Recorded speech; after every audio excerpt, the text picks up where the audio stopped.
Bienvenidos. Hoy nos metemos de lleno con una idea que de verdad cambió la forma en que entendemos la historia, el orientalismo de Edward Said. Vamos a ir viendo cómo una simple idea sobre una parte del mundo se convirtió poco a poco en una herramienta potentísima para definirla y en última instancia para dominarla.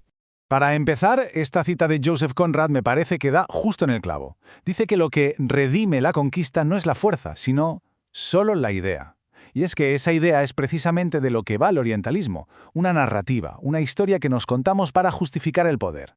Para entenderlo bien, este va a ser nuestro recorrido. Primero, ¿qué es exactamente el orientalismo? Luego veremos que tiene como dos caras, una latente y otra manifiesta.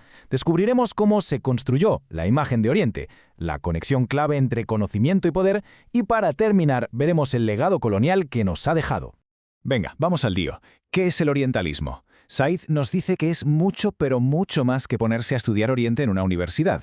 Es algo bastante más profundo y sobre todo con muchísimo más poder. A ver, el autor lo define como un sistema de pensamiento y de poder.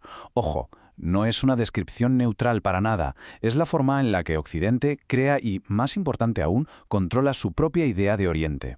Es como una lente, unas gafas, a través de las cuales se ve, se estudia, se administra y, al final de todo, se gobierna.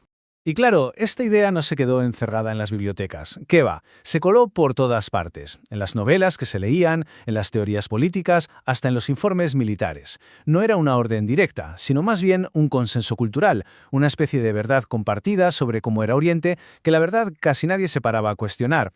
Ahora viene una parte súper interesante, y es como Said divide este concepto en dos partes, que son distintas pero que van de la mano. Es una distinción que es clave para entender por qué fue una idea tan persistente. Aquí se ve genial esa distinción. Por un lado, el orientalismo manifiesto, que es lo que se decía y escribía abiertamente. Las teorías que iban cambiando con el tiempo. Pero por debajo estaba lo gordo, el orientalismo latente. Un montón de prejuicios profundísimos, casi inconscientes, que no se movían.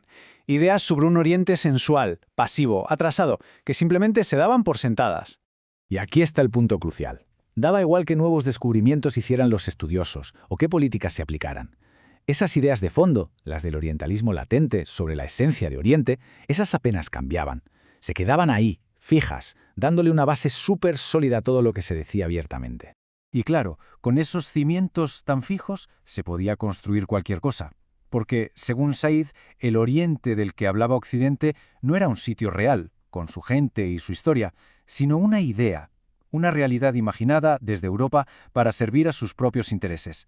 El orientalismo lo que hizo fue producir una lista de rasgos esenciales y casi siempre negativos, que acabaron definiendo a Oriente en la mente de Occidente. Se le veía como un lugar inherentemente despótico, irracional, impreciso, atrasado, y estas ideas se repitieron tantísimas veces que se convirtieron, sin más, en la verdad. Esta cita de Nietzsche que Said usa lo resume a la perfección. Esas verdades sobre Oriente no eran hechos objetivos, eran metáforas. Eran ilusiones muy poderosas que de tanto repetirlas se endurecieron hasta parecer la pura realidad. La gente se olvidó de que en su día alguien las había construido.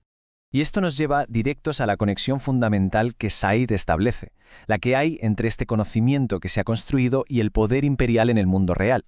Porque no eran dos cosas que iban por separado, ni mucho menos.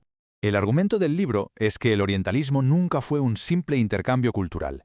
Fue, en el fondo, una doctrina política, una que un Occidente más fuerte impuso sobre un Oriente al que consideraba más débil. El conocimiento se producía para hacer más fácil esa relación de poder y, por supuesto, para justificarla. Fijaos en este número, porque es alucinante. Entre 1800 y 1950 se escribieron desde Occidente unos 60.000 libros sobre el Próximo Oriente. 60.000. Esto nos da una idea del volumen brutal del discurso. Era un monólogo masivo, y siempre en una única dirección. Claro, la pregunta es inevitable, ¿no? Y al revés, ¿cuántos libros escribió Oriente sobre Occidente? La respuesta es tan reveladora como sencilla. No hay una cifra ni remotamente parecida. Y esto deja claro el desequilibrio total de poder. Una cultura tenía la autoridad para estudiar, definir y hablar por la otra, mientras que esa otra era en gran medida un objeto de estudio silencioso. Muy bien. ¿Y todo esto qué consecuencias tuvo en el mundo real?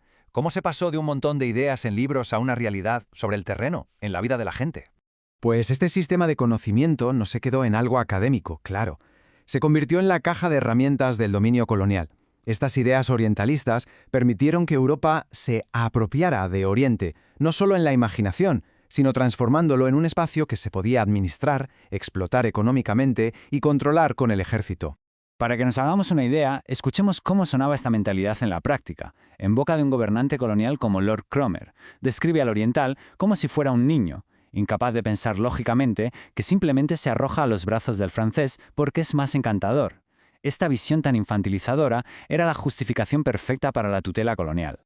Y la cosa sigue.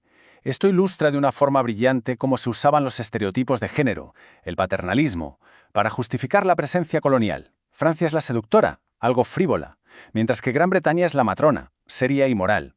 Así, el dominio británico no se presenta como una conquista, sino como una tutela moral, como una fuerza que estabiliza esos pueblos inmaduros de Oriente.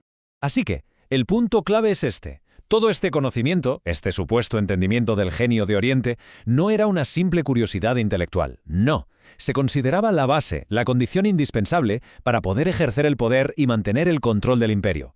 En resumen, conocer era gobernar. Y aquí es donde este análisis deja de ser solo historia y nos interpela directamente.